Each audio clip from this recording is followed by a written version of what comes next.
Hello and good night. Um, you know what time it is? Okay, update time. All right. Now, I have a few things. First of all, Happy New Year. Okay, Happy New Year. I just wanted to come on here and just give you a little update. Okay, I wanted to give you a little update on what's happening with this Vitex Berry. All right. So I did get some questions in the chat that I'm going to address, right? But I wanted to do a little breakdown as well. I wanted to do a little breakdown first and just tell you guys what Vitex Berry is and what it's used for. I fervently believed that it has helped me. You guys, the previous video that I did, which I will, input up here, the previous video that I did, I was talking about, well, the first video on Vitex Berry, I should say. I was talking about my experience using it, right? And just my experience, what caused me to use it, because of having issues with my menstrual cycle. And that led to me also going to, get checked out, and them talking about like small fibroids and different things of that nature, which I don't even believe had much to do with the long cycles. But go back to my first video about that, and you'll see and understand more about what I'm talking about. However, let's get into this. All right, if you are not subscribed to the channel, make sure that you subscribe to the channel and join the fam. Turn on the notification bell so that you know when I upload more videos and post more videos. All right. So here we go. Vitex Berry. What is it? So the medical or medicinal term for Vitex Berry is Vitex agnus cactus, right? That's the scientific term for it. So you might see it called that, right? If not Vitex Berry, that's the name for it. But it's a plant used in herbal medicine. It's also known or called chaste tree or chaste berry, right? So those are the two. You might also see it called chaste berry as opposed to Vitex berry. Um, and it also contains the extract of the seed or plant. So one thing I would say, you see this it says then I hope this doesn't come out backwards, but it says herbal extract. You can see right here. It says extract. That's what I would recommend that you get. That it says extract on it. This is the brand that I use. So because the extract is more potent and it comes directly from the seed or the root of the plant. So aside from that, that's what it is. And now let's get into what it is used for. So it helps reestablish balance of estrogen and progesterone during the menstrual cycle. It blocks prolactin secretion in women with excessive levels of the hormone, which can lead to breast tenderness and failure to ovulate. So there's in the other video, the first video that I did concerning my menstrual cycle and Vitex Berry, there were a few comments concerning ovulation or fertility, things of that nature, in regards to using the Vitex Berry. Now, my purpose for taking the Vitex Berry was not that I was trying to get pregnant or fertility issues, anything like that. I saw a video which I'm gonna post in the link, how I found out about it. But other than that, my reason for taking and trying this is because it talked about balancing, hormones. And of course, something was definitely off with mine. I don't know exactly what, but to tell you the truth, taking this has helped me and has been helping me. But like I said, I didn't take it for purposes of for fixing fertility issues or balancing fertility issues or ovulation, anything like that. But I did see a few comments, so that's when I kind of learned that okay, this is for those purposes as well, which makes sense in the explanation of what it is used for, right? Um, so aside from that, the benefits are it slows down bleeding. Now with my just to be a little repetitive from my last video, my last cycle was super long. You want to know how long? Watch the first video. But still taking Vitex Berry even now, like up to this date, um that is correct. It does slow down bleeding. It does slow down the bleeding. If you're bleeding maybe very heavy or something like that, it does slow it down. Um, I've experienced that myself. It regulates hormones and it promotes ovulation. Now, one thing that I did read doing some research is it says to stop taking, if you're taking it, to stop taking it about a week before your cycle comes. And of course, this reason is because if you are trying to get pregnant, of course, you don't want to maybe slow down the process. So yes, you're taking it to promote, right, your fertility and things of that nature, your ovulation, things of that nature, but you also want to give nature time to work as well, in a sense, for lack of a better explanation. So yeah, so stop a week or a little before a week of your cycle coming. Now this is something that you do have to take I would say be try your best to be consistent with it. I am a person who firsthand knows about being inconsistent with vitamins. I hate taking pills. I really hate taking pills. Any kind of pills. If I could find this Vitex Berry in liquid form, I will. But I'm gonna show you how it looks though. The darker bottles are always the best bottles to keep vitamins of this nature in. So make sure, I wouldn't recommend buying with a this is a glass bottle. I wouldn't recommend buying plastic. Um I don't know how you pronounce this. Is it Gaia herbs? Gaia? I don't know. However, this is how it looks. So I just took it out the bottle. This is how it looks, and you can see there's like a liquid. There's a liquid in it. So there's a liquid capsule.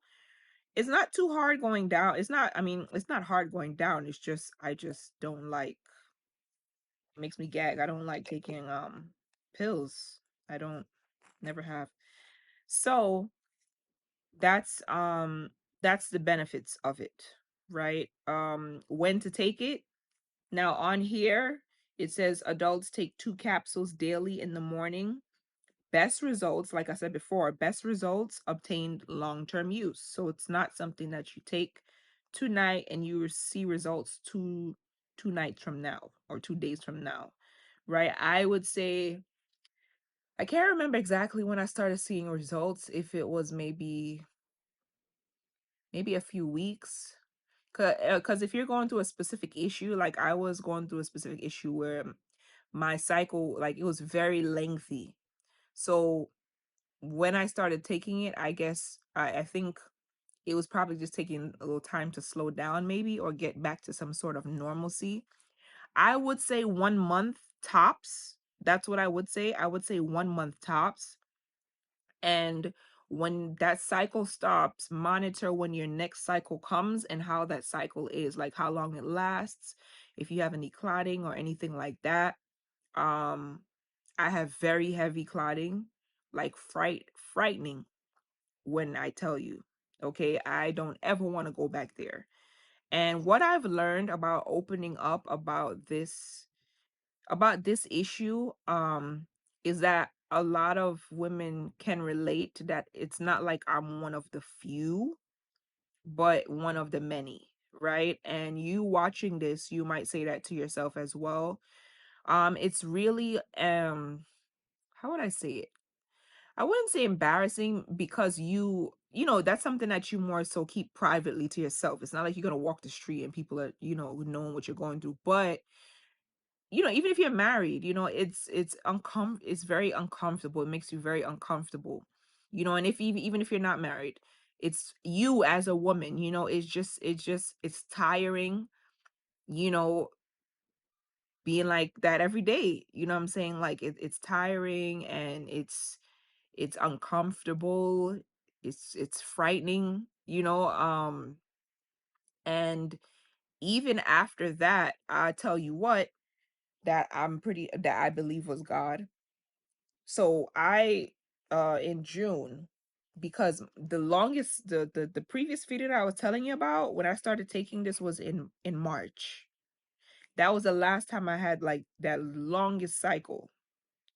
And after March, I have not had that issue like that again. My cycle is pretty much very consistent, and I'm going to pinpoint some questions that one of my the one that someone left in the comments. Okay, so yeah, back to that. I was saying that my in June I dislocated my shoulder, right? Unfortunately, still doing therapy for it, but I dislocated my shoulder. So upon me having to go to the ER for that, um they had asked me if I had ever gotten a blood transfusion, right? Because I don't remember what it was. I don't know if it was hemoglobin levels or what. I can't remember, but it was supposed to be like 12.7 and it was about 7 point something or whatever. However, and they wanted to know if I had ever fainted, felt like I needed to faint or fainted or anything like that. And I said no. But of course, they told me to go to my doctor, make sure I check my iron levels and things of that nature. And of course, I end up having to take, take iron and those types of things, to build back up my kind of like my strength, my blood, everything like that, because I had lost a lot of blood, but I thought that, by now I would have kind of regained that in a sense. So it probably, medically, I don't know how long it takes before when you lose blood, to kind of regain that or build that back up. But however, um, the injury that I had, allowed me to find that out because I was losing a lot of blood, and those long cycles that I was having was about 1 week, like 1 week apart from each other. And um the crazy thing though is that they were very long and uncomfortable, but I had no pain. And usually I have a lot of pain with my cycle. Which, to tell you the truth, I've been able to bear. Most times I only take maybe painkillers if I have to go to work in advance so that I can stay at work. However, usually I just try to ride out the pain, and it hasn't been as excruciating. But when this was happening, I had no pain, man. No back pain. I was just, very tired, fatigued, but I had no back pain, no breast soreness. Then as soon as my cycle went back to normal, then the breast soreness and the cramps and stuff like that came back, but I would say not as excruciating. Um, but yeah,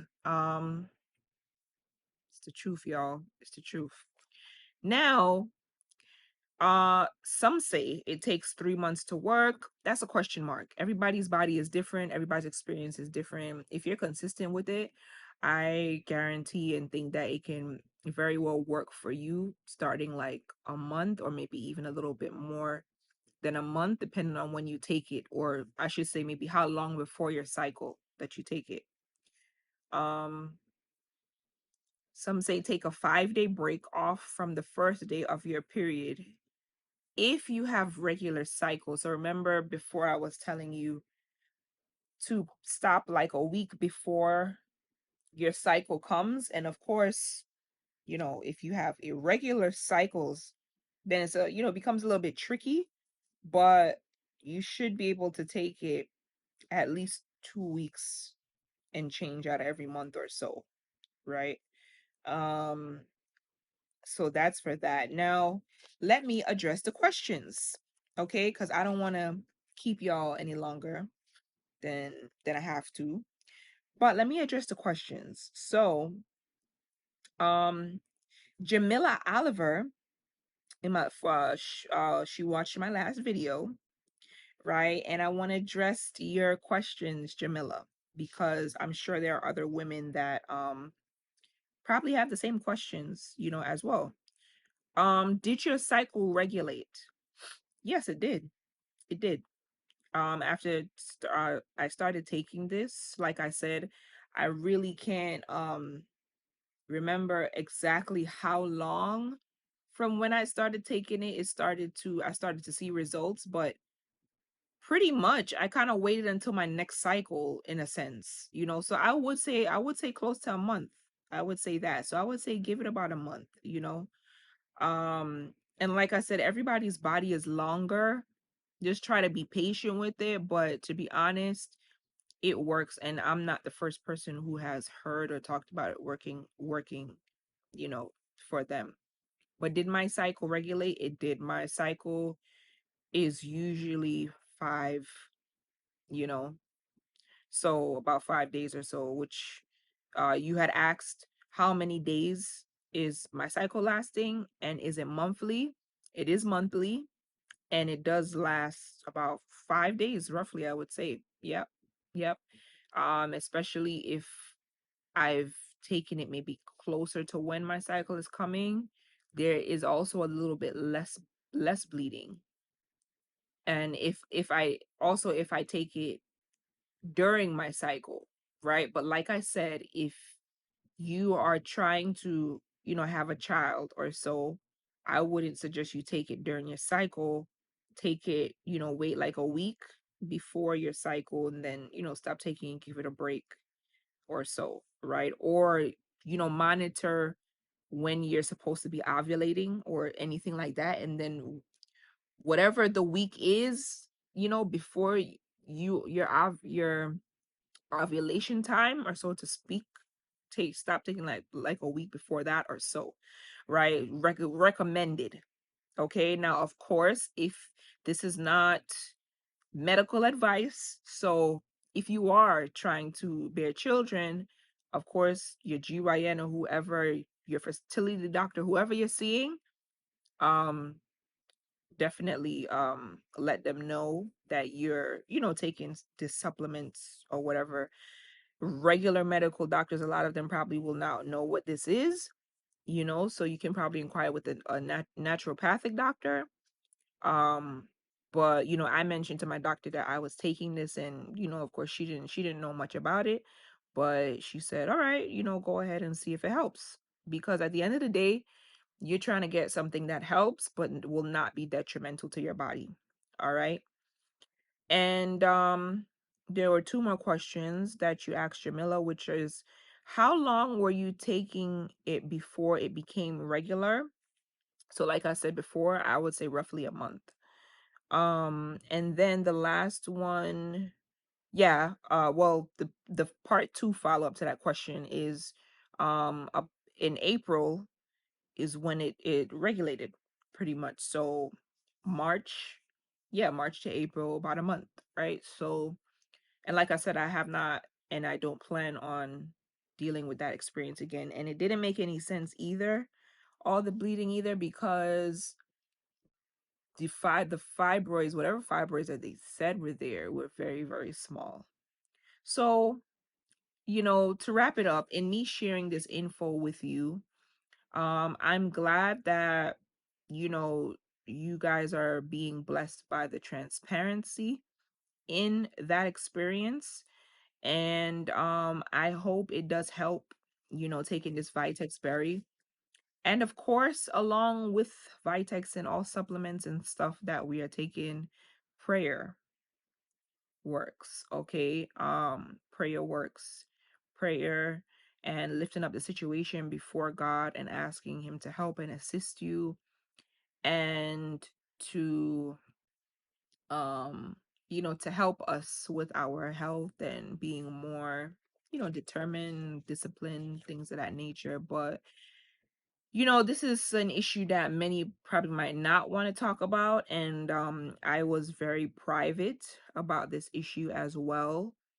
Um, Not many besides, my husband, my mother, really, know that I suffer. Well, I'm not gonna say suffer.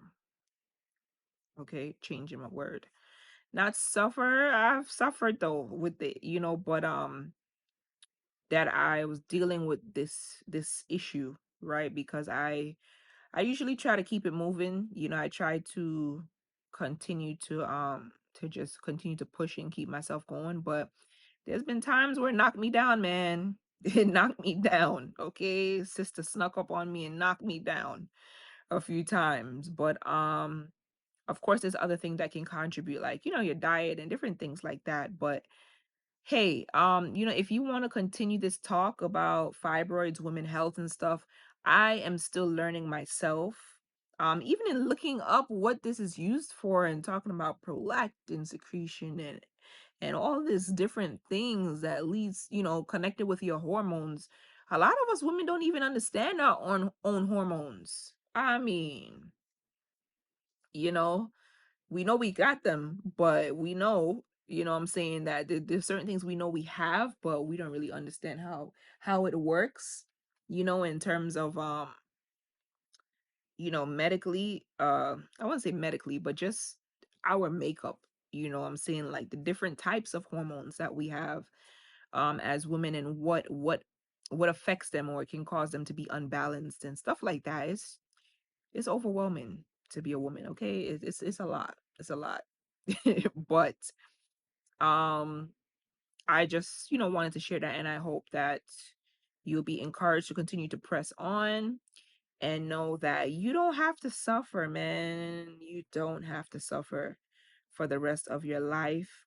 So many people are also quick to get surgery. Listen, man, put God first this year and lift it up before God and place it in his hands and fight, because I would try to run away from surgery as much as I could. And if God sees fit that that's what needs to happen, then so be it. But I'm not going in without a fight. Okay. And I just want to say that don't go in without a fight. Do your own research, get your second opinions, don't move too quick and hasty just because one person told you that this is what you have to do. That's what I would say. I'm just keeping it real. Okay. So, um, with that being said, and try other routes. If it's not working for you medically, try a naturopathic doctor. A very good friend of mine is a naturopathic doctor. Try some natural routes. Just do what you can. Prayer against all them unhealthy demons. Okay, all them, all everything that's trying to take you out. You know, um, don't settle. Don't settle. You know what I'm saying? For some, yes, it must be done, but that should be after you've exhausted your own in terms of like resources and your research and just seeing what's the best for you. But what I'm trying to say is I would not recommend rushing into surgery and all that stuff, especially before you've even gotten a chance to have children, and desire to have children. So with that being said, all right, I hope that you enjoy and that this video was a help in some way.